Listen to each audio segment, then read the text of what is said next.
Amen. Thank you, Brian. Well, good morning again. Great to be up here. Great to see you. If you have a Bible, I'd love for you to find the book of Esther. That's where we are going to settle into today. Esther is a lesser-known story in the Old Testament. You may know a few things about Esther. There's kind of that classic line about her that we will definitely cover and talk about. But I'd love for you to grab your Bible. There's one in the pew there in front of you, hopefully. Esther is to the left of Psalms. You have a hard time sometimes, maybe not sure exactly where that is. Think about Nehemiah, and then Esther, and then Job, and then Psalms. If you get to Psalms, you've gone too far, turn left. Hopefully find Esther. Ever have that moment in your life where you ask, God, what are you doing? What are you doing? This moment doesn't feel like what I thought it was going to be, or even what I signed up for. Maybe God took you here, maybe God took you there. I think back in our lives, Elizabeth and I, in 2016, God began to make a change in our hearts and lives. We had been down in Ecuador after working in a couple of churches in youth ministry. We moved down to Ecuador in 1999, took our family down there, and just had a phenomenal ministry going that is still going today. We were a part of that. We were a part of seeing God do some amazing things, and some health issues hit Elizabeth's life. She was battling with some cancer, and we got to a point where Quito was not a sustainable place for us to live anymore. And it ended up hooking a hard left-hand turn for us when we kind of looked at each other and said, well, where are we going to go? Right, Quito's been home. This has been awesome. We had come from California, but really didn't have any roots there, didn't own a house there, and long story short, that brought us to Moses Lake. A couple of daughters living here, and I remember landing here in the house that we're in now. We live not too far from here, and I remember just wrestling through that of, Lord, what are you doing? Here we were a part of something there, and now we're living here, and we didn't know anybody other than our kids. But I was reminded this morning as I stood in the lobby and saw so many of your faces and shook your hand and said hi to you and felt my own heart leap forward. I love being here. I love being a part of this church. I love many of you that I would call my friends. That when we're in the middle of something and we're asking God, what are you doing? It's hard to see out in front of you. It's hard to know what God is doing. But I want to remind you this morning that God is always at work. God is never asleep. God is never on vacation. There is nothing that is going to take God by surprise in your life or my life. And that brings us to the book of Esther. We have been taking this summer and talking about characters with character. We've only got a couple of weeks left in this series, just a few more. We'll do fall kickoff, and then we'll be back indoors, and the African Children's Choir will be here, and that will launch us into a new series for the fall that we're really excited about. But over the next couple of weeks, as we finish this series, characters with character, we're talking about biblical faith, right? Biblical faith is believing God, trusting God, and doing what He says. Believing God is not enough. The Bible says even the demons believe God. The biblical faith is believing God, trusting Him, and then doing what He says. That's what we saw in Noah's life. That's what we've seen in Daniel's life. That's what we've seen in Joseph's life. And again, today we see it in Esther's life. The book of Esther almost seems like a fairy tale. The opening lines of the book are, in the days of King Xerxes, and then it goes forward. But I want you to know that Esther is anything but a fairy tale. Esther is an inspired story of a remarkable woman who stands alone in a challenging time and saved her nation. Jewish nation today celebrates Esther. You and I may not know much about her or forget her quickly, but the Jewish nation would say Esther is one of our heroes. Esther stood in a really desperate time and saved her nation. As we think about this story, there's 5 major characters I need you to pay attention to. We'll see their story unwrap and unfold, and I'll move through it fairly quickly. But 5 big characters in this story. The first one is the king. His name is King Xerxes. The Bible says that he ruled over 127 provinces, from India to Ethiopia. Now, we read by that pretty quick, and I'm really honest, our geography is not great, so we're not sure what that means. But 127 provinces. Think about the Middle East today. This king was ruling over India, Pakistan, Afghanistan, Tajikistan, Iran, Iraq, Saudi Arabia, Yemen, Oman, Ethiopia, 127 provinces. That was King Xerxes' world. His word was undisputed. He was somebody who was beyond wealthy. He ran a dictatorship and he was never questioned. For you to question the king meant your life would come to an end. King Xerxes, we're going to learn a little bit more about him. The second character in this story is Vashti. Vashti is the king's wife. We're going to see her in the opening scene. She's beautiful and she's the queen. Next, we're going to meet a guy by the name of Haman. Haman is a Jew-hating Persian who's promoted to second in command. There's King Xerxes and then there's Haman. He's over the other nobles, other princes. He's powerful. He's also a narcissist. He's filled with himself. He is money hungry and power hungry and fame hungry. Haman gets out of bed every day and says, how can this life be a little bit more about me? He's a Persian who hates Jews. Then we're going to meet Mordecai. Mordecai is Jewish. Mordecai is the only one in this story that stands alone as a righteous man. But Mordecai has a challenging job in front of him. He's raising his uncle's daughter. Her name originally was Hadassah. Hadassah means star or dazzling or brilliant one. We know her as Esther. Mordecai is raising Esther because Esther's parents have died. Mordecai took Esther into his home and raised her as his own. Mordecai's a Jew. Mordecai's raising Esther. Esther is living here in Persia. The date and the time are important, not to get sidetracked in history, but I want you to just think about the children of Israel for a while. Right? They moved into the promised land. But in about 550 AD, they were conquered by the Babylonians. They were taken captive. And the Babylonians reigned over them for 70 years.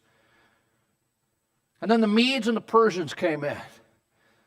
Medes and Persians, they conquered the Babylonians. And when you conquer a people, you get the spoils that go along with that. And the Jewish people were part of those spoils. So the Babylonians were ruling over the Jewish people. And then the Medes and Persians came in. They conquered the Babylonians. And the Jewish people came along with that. Now the Medes and the Persians, they were actually fairly just and kind to the Jewish people. In fact, the rulers of the Medes and Persians told them, you have the right to go back to your land if you want to. And some of them did. Some of them went under Nebuchadnezzar. Some went under Ezra. Some walked back into their own land. But a good portion of the Jewish people stayed right here in Persia. And that's what this story is about. 10 years is what Esther takes up. From the beginning of Esther to the end of Esther, we see a decade of time that goes by. And how God protected and restored the Jewish people. There's also something very interesting in the book of Esther. It is the only book in the Bible where God is never mentioned. It is the only book of the Bible where God's name is never mentioned in Esther. And Esther is never quoted in the New Testament. For some biblical scholars, they would say, we're not sure why it's even here in the canon. But rest assured, God's fingerprints are all over this story. God is at work, sometimes behind the scenes. Sometimes when you're not aware, when I'm not aware. Things may look out of control to you. You may not know what the next step forward is, but God knows. And God reminds us in this story that oftentimes we might look at providence, but providence is God at work in and through the lives that are available to Him. Here's my question this morning, too, as we get started. Is your life available to God? At the very end of the sermon this morning, I'm going to ask you that question again. Is your life available to God? See, we can control our life. We can hold on to our life. We can say, you know what, I'm going to be in charge. Especially when things turn left or right and different than you thought they were going to be.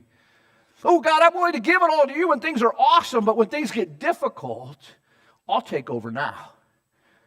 And God invites you and God invites me to give Him control at all times and to be available to Him. We'll see that in Esther's life. The story moves along like a modern-day mystery movie. There are really 5 scenes to this book. And I'm going to move through the first 3 pretty quickly. We'll settle on the 4th one. The 5th one you're going to have to read on your own. 5 scenes in this story. If you're familiar with the story of Esther, I would just encourage you this morning, maybe hear it for the first time. Maybe give your ears just the opportunity to hear the story of Esther. Scene number 1 starts in chapter 1. And it's all about King Xerxes. He's wealthy, he is powerful, he is reigning over 127 provinces, and he decides he wants to show off his wealth. And Esther chapter 1 and right in the early verses, it says that Xerxes ruled over 127 provinces stretching from India to Ethiopia. And in the 3rd year of his reign, he decided to have a banquet to show off all of his wealth to all the other leaders in the different provinces he was reigning over. But not just a banquet like you and I think about. He held a banquet for 180 days. Think about that one. He held a banquet for 6 months. And it was a banquet that he put out food, he put out drink, he put out his wealth, and he invited anybody outside to come and to see him and to see how great he was. And after 6 months of a banquet, when those days were over, the only thing better to do after a 6-month banquet is immediately hold another banquet, which is what he did.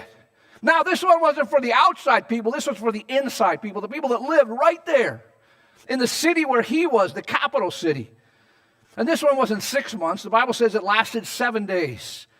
And he held it in the garden of the king's palace for all the people from the least to the greatest who were in the city of Susa, where he was, the capital. And this, again, was not any ordinary banquet. The garden hangings had white and blue linen. There were couches of gold, marble, mother of pearl. Wine was served in golden goblets. By the king's command, each guest was allowed to drink with no restrictions.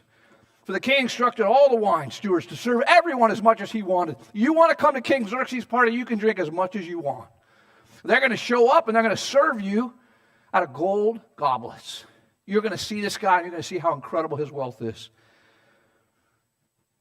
Well, you've been around the block, I've been around the block. Get a little alcohol in you, you're feeling pretty good, you're feeling pretty courageous. And on the 7th day of the banquet that he's offering for the people in the city of Susa, King Xerxes gets an idea, and his idea is, you think I'm wealthy? You think these are awesome? Wait till I show you my crown jewel. And he sends for his wife, Queen Vashti. Now, Queen Vashti off to the side, she's having her own banquet with her own friends. But King Xerxes, he announces and he grabs his servants and he says, hey, go get the queen. I would love for her to come in. Tell her to put her robe on. Tell her to put her crown on and let her come and let me show everybody how beautiful she is. Sounds like a husband, manly thing to do, right? You got a lot of power. You got a lot of prestige. Wait till I bring my wife in here. She's amazing. Here's the only problem. Vashti heard that and said, don't think so. Vashti refused. Vashti said, no thanks. I got my own party. I know you've been drinking for 7 days. I'm not going in there. And she turns him down. Oh, that infuriates the king. It was customary for the king, for everybody to listen to him. And so the king does what kings do. He grabs some men around him and he asks them, what should we do? And these men conspire together and they say, well, you know what? According to the law, what Queen Vashti has done is incorrect. And furthermore, when everybody hears about the queen's conduct, it becomes known to all the women. They will despise their husbands. And nobody will respect husbands. And so here's what you need to do, king. You need to make a law and you need to banish Queen Vashti. And then when you banish her, all the wives, they will cower in front of their husbands. Yeah, good luck with that. Trying to legislate obedience, right? And your home, it didn't work then and it's not going to work now. But that's what King Xerxes does. He banishes the queen out of the court and says, away, done with her. And the word gets sent to Queen Vashti, and she's done. She is no longer the queen. So we get to the end of scene 1. We have all-powerful King Xerxes with no queen. So we pick up scene 2. Scene 2 happens in chapter 2. And it says, when King Xerxes' fury had subsided, he remembered Vashti. And he probably asked him, what in the world did I do during that 7-day banquet? And people come and tell him, well, you banished her away. And so the same people who were so helpful last time, they're trying to be helpful now. And they're like, hey, let's get you a new queen. And here's what we'll do. Let's hold a contest in all of the region around us. Let's bring in the most beautiful women, and you get to pick who you want, and we'll have a new queen. They're going to hold a beauty pageant. And that's exactly what they do. And Esther is part of that. There in the citadel, the city of Susa, there was a Jew of the tribe of Benjamin named Mordecai. And Mordecai had a cousin named Hadassah, whom he had brought up because she had neither father nor mother. The young woman was also known as Esther, and she was beautiful. And so Mordecai brings her to the king. And Esther was taken to the king's palace in verse 8 of chapter 2. But here's something interesting. It says here in verse 10 that Esther had not revealed her nationality or her family background because Mordecai had forbidden her to do so. Every day, Mordecai walked back and forth near the courtyard to find out how Esther was doing and what was happening to her. She's not Persian. She's Jewish. This is a Persian king. And he holds a contest to find the next queen, and a young gal who's Jewish steps up, and she's part of that selection process. And Mordecai's keeping close tabs on her. But not only Mordecai, so is the king. Verse 17 of chapter 2 says, the king was attracted to Esther more than any other, and she won his favor and approval more than anybody else. So he set a royal crown on her head, and he made her queen instead of Vashti. And the king gave a great banquet. There's another banquet. This dude loves banquets. It was Esther's banquet. It was for all the nobles and all the officials. And he proclaimed a national holiday. Through all the presidents, it was Esther Day, an Esther banquet. She goes from being in captivity to isolation to queen. Think about that person ascending. Think about what's happened in her life. Think about the changes that she's got in front of her. And then at the end of chapter 2, there's a really interesting note here. You almost wonder why was it included in this story. Remember Mordecai? He's acting as her dad, actually her cousin. But here at the end of chapter 2, it says, during this time Mordecai was sitting at the king's gate. And two men, Bigthana and Teresh, two of the king's officers who guarded the doorway, they become angry and they attempted to assassinate King Xerxes. But Mordecai found out about the plot, and he told the queen, Esther, who in turn reported it to the king and gave credit to Mordecai. And when the report was investigated and found to be true, the two officials were impaled on poles. And all this was recorded in the book of the annals in the presence of the king. Really interesting note here. Esther has ascended to queen. King Xerxes has another king, and almost a footnote in the story, there was an assassination attempt that Mordecai found out about. He took it to Queen Esther. She told Xerxes. They uncovered it, and it was written down right there in the annals of the king. Why would this be included in the story? Well, stay tuned. Stay tuned as this story unfolds. We see God using this behind the scenes. Seemingly insignificant moment to the story. Stay tuned. Scene number 3. If it were a movie, the ominous music would be playing right now. Dun, dun, dun. Because here comes Haman. Remember we talked about Haman. Haman's a narcissist. He's a Jew-hating Persian. Chapter 3 says this, after these events, King Xerxes honored Haman, the Agagite, elevating him and giving him a seat of high honor. Because of this high honor, all the people would bow down to Haman. But Mordecai would not kneel down or pay him honor. And when Haman saw that Mordecai would not kneel down or pay him honor, he was enraged. Having learned who Mordecai's people were, he scorned the idea of killing only Mordecai. Instead, Haman looked for a way to destroy all of Mordecai's people, the Jews, throughout the whole kingdom of Xerxes. Haman's full of himself. He's got a high position in the court. He's walking around, and everybody's giving him honor and bowing down to him. And he walks by Mordecai, and Mordecai says, I'm not bowing down to you. I serve one God, it's not you. And this just enraged Haman. And Haman found out about him and said, who is that guy that doesn't bow down to me? Who is that guy that doesn't pay attention to me like everybody else does? Oh, his name is Mordecai. And he found out he was a Jew. And Haman said this, you know what? I'm not only going to take care of him, I'm going to wipe out all of his people. Filled with hatred. And then Haman took that idea to King Xerxes. Chapter 3 and verse 6, he says, "Hey, king, there's a certain people here dispersed among all of the other peoples in the province of the kingdom who keep themselves separate. Their customs are different than all the other people, and they don't obey the king's laws." It's not true, but that's what he said. "It's not in the king's best interest to keep them around," Haman said. "And if it pleases the king, let a decree be issued to destroy them, and I will give 10,000 talents of my own money to the royal treasury." So the king took out his ring, he gave it to Haman, and he said, "You go ahead and keep your money, but do whatever you want with those people." And so on that day, Haman wrote down an edict from the king. The chapter 3 says that this edict came as if it was from King Xerxes himself, sealed with his ring.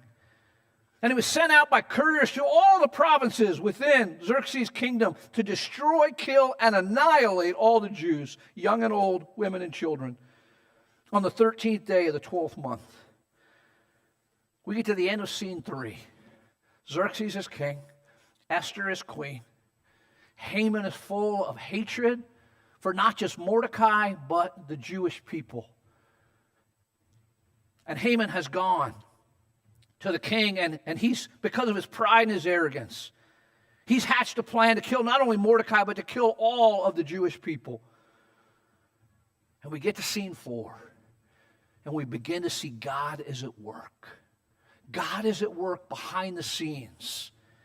But in the moment, it seems like a crisis. In fact, scene 4 opens. And it seems like the darkest hour. Hopeless and without any hope in the future.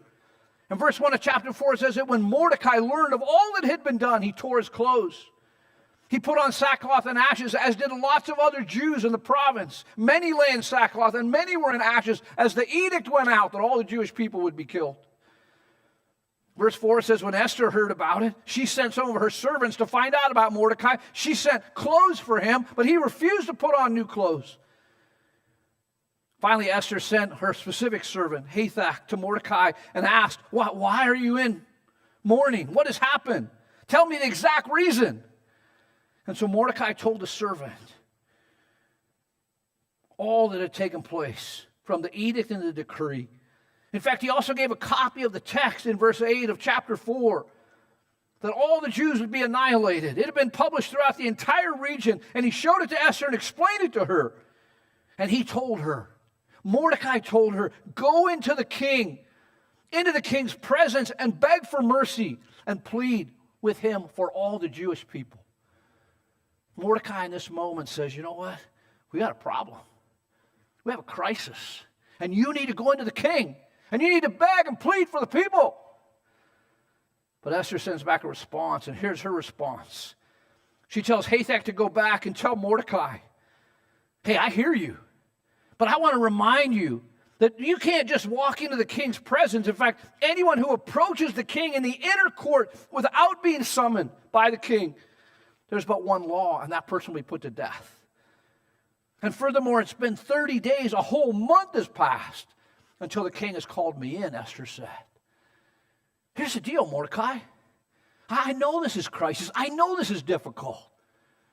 But you can't just walk into the king. You walk into the king, you'll be put to death. And it's not like he's been calling me in there. It's been a month. And I haven't even seen him. And when Esther's words were reported to Mordecai, he sent back this answer. Do not think that because you're in the king's house, you alone of all the Jews will escape. For if you remain silent at this time, relief and deliverance for the Jews will come from another place. But you and your father's family will perish. But who knows, Esther?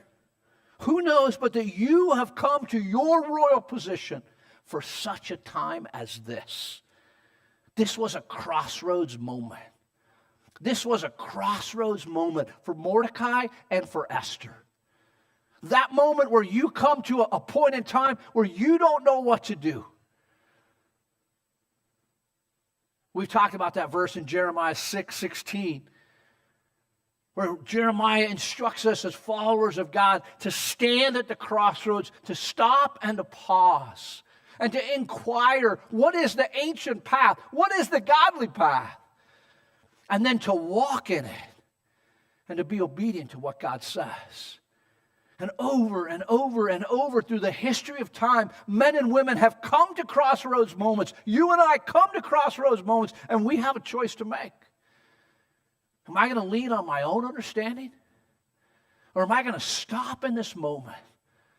And Jeremiah says, when these crossroads moments happen, stop. Don't just hurry through them. Don't just rush through them. Stop and ask. Ask where the ancient path is. Ask what God has for you. Seek it. And then when you find it, when God shows you that, walk in it. This is the moment Esther faces. And so Esther does exactly that. She stops. And she sends this reply to Mordecai. Go together with all the Jews who are in Susa and fast for me. Do not eat or drink for 3 days, night or day. And I and my attendants will fast as well. When this is done, I will go to the king, even though it is against the law. And if I perish, Esther says. What do you do? What do I do when we face crossroads moments? The tendency is to ignore them. The tendency is to try and be smart enough to figure it out. When God invites you, God invites me to stop and to seek who he is in that moment. And that's exactly what Esther does. I'm going to take the next 3 days. I'm going to fast and I'm going to pray, and I want you to join me. And so that's what they do. She makes a plan. It's not like she's completely lost off base and said, I don't know what to do. She knows who to go to in this moment, and that's God himself. And she says, at the end of 3 days, after we've prayed, after we've fasted, after God has given us wisdom, and she future forwards with faith, God, give me wisdom that I'll go into the king. Even if it costs me my life, I'll go in there. So on the third day, she put on her royal robes. And Esther's so smart. She knows her audience. She knows her king. She puts on her royal robes in chapter 5, and she stood in the inner court of the palace in front of the king's hall. I'll put on a great dress, and I'm just going to walk in front of his door. And I'm going to see what happens. And sure enough, the king was sitting on the royal throne in the hall facing the entrance. And when he saw the queen standing in the court, it pleased him. And he put out his gold scepter. And so Esther approached and touched the tip of the scepter. And then the king asked her, I love this. She has said nothing yet. God is with her. God is leading her. God is guiding her. God is orchestrating every moment. Remember what Mordecai said, go and plead. Beg for the Jewish people. And she stops and she says, God, would you give me favor in this moment? How many times in your workplace, in your school, in your family, do we stop and pray and ask God to go before us? And how many times do we just barge ahead on our own, thinking that we have the answers?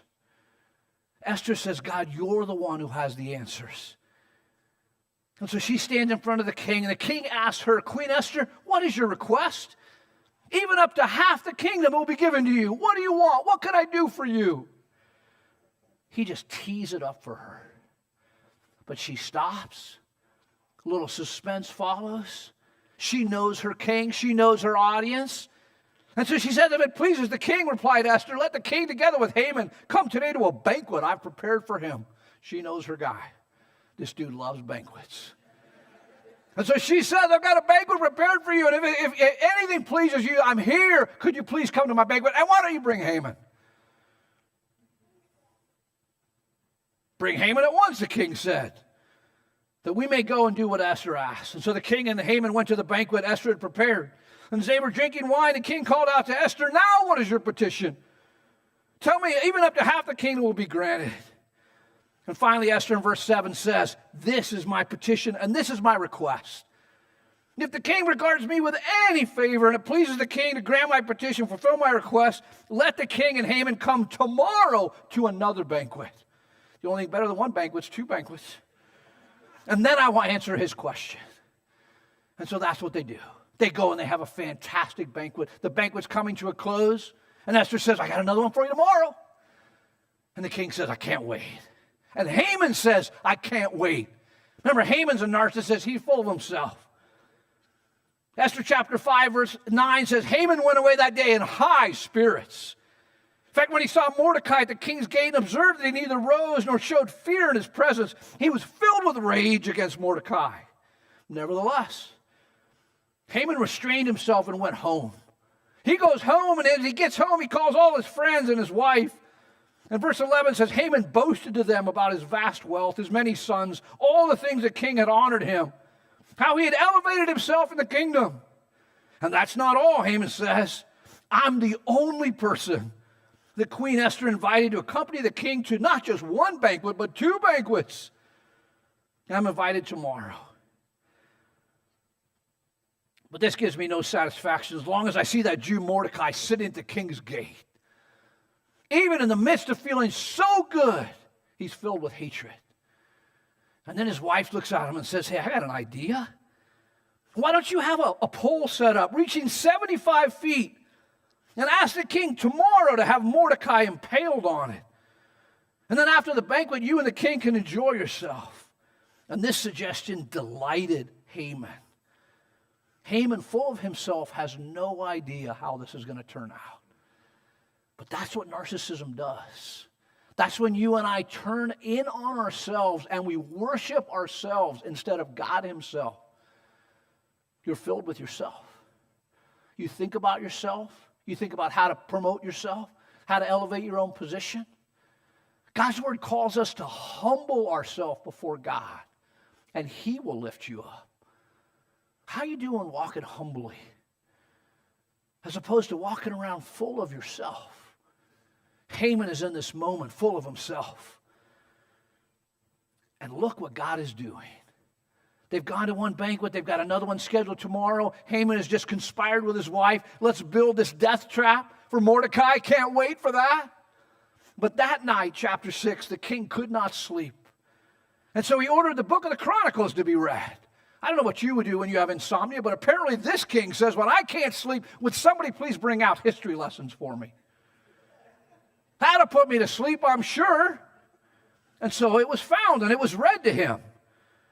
And the part that was read to him that night was where Mordecai exposed what Bigthana and Teresh, 2 of the king's officers who guarded the doorway, how they had conspired to assassinate Xerxes, and that portion is read to the king. And the king asks a simple question.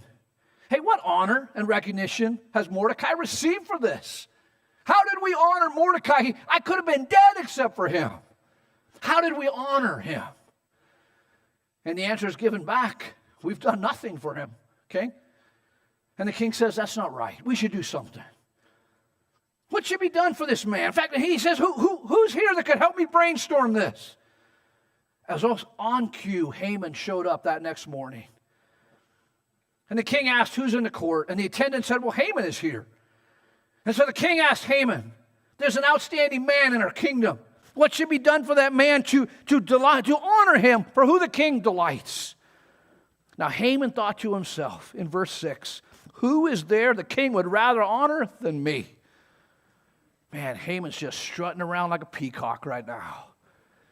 The king asked him a question, how can we honor someone? And Haman's like, well, man, since you asked, it must be me that you want to honor. And so Haman pulls out all the stops. Haman thought to himself, I know. Here's what you should do, king. Give him a royal robe. Put him on a horse that you have ridden. Parade him through the streets. Put a crown on his head. And then that's not all. There should be somebody announcing in front of him, this is the man whom the king delights. And the king says, I love that. That's amazing. In fact, I want you to carry all that out for Mordecai. What? Carry this out for Mordecai? And then the king, sensing that doubt, says to him, and do not neglect anything that you have recommended. So what could Haman do? He got the robe and the horse. He rode Mordecai. He led him on horseback through the streets. And he is the one proclaiming, this is what is done for the man the king delights to honor. Wow. What a twist. What irony happens. So full of himself. Soon as he's done parading Mordecai through the seats, the king and Haman went to the Queen Esther's banquet number 2. As they were drinking wine on the second day, the king asked again Esther, "What is your petition? It will be given to you. What is your request? Even up to half the kingdom." And now the queen answers, "If I found favor with you, your majesty, and it pleases you, would you grant me my life? It's not just my life. Would you spare my people? This is my request. I am Jewish, and I and my people have been sold to be destroyed, killed, and annihilated. And king, I want you to do something about that." In chapter 7 and verse 5, King Xerxes immediately asked the queen, "Who is it? Where is he? Who is the man who dared to do such a thing?" And Esther says, "An adversary and an enemy. This man, Haman, who's standing right there." And Haman was terrified. Before the king and the queen, the king got up in a rage, left his wine, went out in the palace garden. The king couldn't take it. He needed a break. I can't believe this is happening. While the king was out, Haman was begging Queen Esther for his life. And as the king returned from the palace, he saw Haman falling all over Esther. And the king exclaimed, "Will you even bother the queen when I am here and when she's in my house?" And as the word left from the king's mouth, they covered Haman's face. And then Harbona, one of the attendants for the king, said, "Oh, king, by the way, there's a pole that was built yesterday. It's right by Haman's house. It stretches 75 feet into the sky, and it's ready. Why don't we put Haman on that?" And the king said, "Yes, do that." So they impaled Haman on the pole, who he had set up for Mordecai, and the king's fury subsided. Scene number 5, which again you'll have to read on your own, are chapters 8 through 10. That not only is Mordecai's life saved, not only are all the Jewish lives saved because of the courage and bravery of a young woman who believed that God is at work no matter what it looks like in the moment. The Jewish people were restored. They were not annihilated. In fact, the king not only rescinds that edict that was sent out, but he elevates the Jewish people and he elevates Mordecai's life. And the reign of King Xerxes continued with favor upon the Jewish people. One author has summarized the Esther story this way: Esther's bravery and faith in God are a testament to the trust this young woman had in the living God. Her life is a lesson in God's sovereignty over his creation. God maneuvers every aspect of life to position people, governments, and situations for his plan and purpose. We may not know what God is doing at a particular moment, but a time might come when we realize that we have gone through certain experiences or met certain people or lived in certain areas or shopped in certain stores or taken certain trips. The time may come when everything comes together and we look back and we see that we too were in the right place at the right time, just as Esther was. She was in the harem for such a time as this. She was made queen for such a time as this. She was strengthened and prepared to intercede for her people for such a time as this. She was faithful to obey. She not only believed God, she trusted him and she obeyed. Esther trusted in God and humbly served no matter what it might cost her. Esther is truly a reminder of God's promise written in Romans 8:28, and we know that God causes all things to work together for good to those who are called according to his purpose and to those who love him. A couple things for us to think about, for you to walk away today with. First part of application today that I want you to think about is that God's plans will not be thwarted. Brody, I think we have a slide on this. There you go. God's eternal plan will not be thwarted or derailed no matter how much evil exists in the world. God keeps his promises always. I want to remind you of that we serve a God who keeps his promises to the Jewish people and to you and to me. When God says, "I will never leave you, I will never forsake you," he keeps that promise.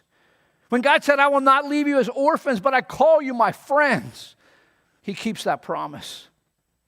When God says He's given us all we need for life and godliness through His precious promises, He keeps that promise.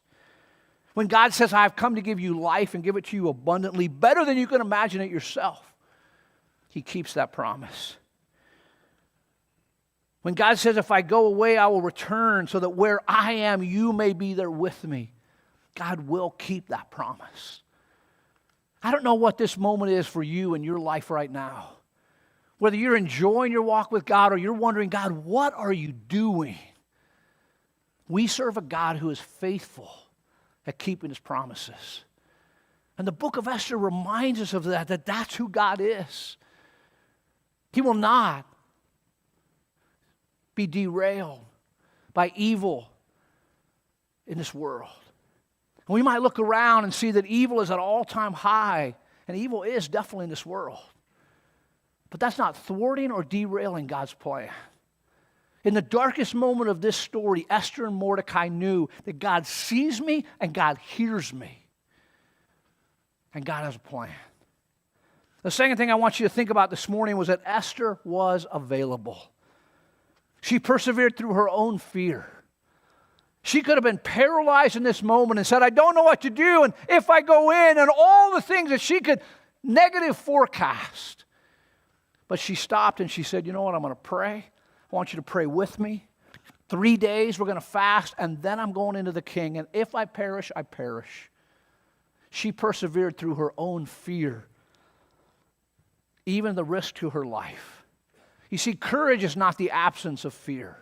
Courage is knowing that I serve a God bigger than this moment and bigger than my circumstance. And I love Psalm 56:3 that says, when I am afraid, I will trust in you. Not if I'm afraid. We all face fears. We all face difficulty. In that moment, when you're filled with fear, take that to God. Acknowledge it. Be honest with Him. But don't let your fear paralyze you. Esther was available. She put others first in front of her own comfort. We worship our comfort. We want everything to be comfortable in our lives. Esther put others in front of that.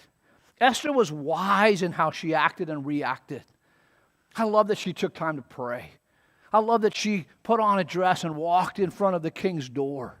I will put myself in the place. I'll use wisdom. I'll use grace. I'm not just going to bull my way in. She gave it some thought. She was wise in how she acted and reacted.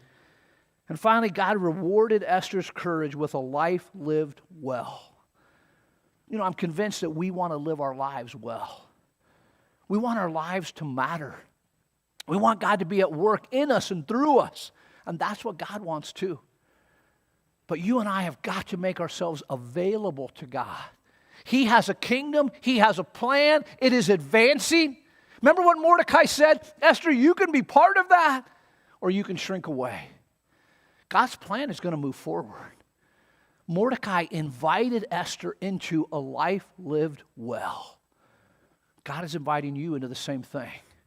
His kingdom is advancing. He is having an impact in this town. He is having an impact in this nation. And He wants to invite you into it. Is your life available to Him? Are you living with open hands? Are you asking God to show up and be at work in you and through you? And finally, just like Esther, I wonder if you have been placed where you are right now for such a time as this. You see, Esther was in the right place at the right time because God put her there. Make no mistake, God has put you uniquely where you are at. He's put you in your marriage. He's put you in your family. He's put you in your job. He's put you in this community. He's put you in this church for such a time as this. Would you step out in bravery? Would you ask God to give you some courage? Maybe there's a relationship that you're in, that you're the one that needs to share Jesus wisely, acting with God, and staying in step with Him, spending time praying about it, asking God to give you favor. But when God gives you that moment, you need to speak up. I need to speak up. It may not look like carrying a sign on a sidewalk. Maybe it looks like in a break room over a cup of coffee. It may look like being with a friend sitting at bistro. It may look like walking to the end of your driveway and having a conversation with a neighbor and inviting them over to your house for such a time as this. What would it look like for you to step out with courage and bravery this week? To believe God, to trust Him, and to do what He tells you to do. God is advancing His kingdom through the world, and He invites you and me to stand with Him and to stand for Him. Revolution and radically changed Esther's life and the life of a nation, because that's the God we serve. What would God do in your life and my life and in this church if we would be available to Him, putting Him first and saying, God, work. That's who you are, and I want to be a part of that. Fill me with courage. Give me some boldness for such a time as this. Let's pray together.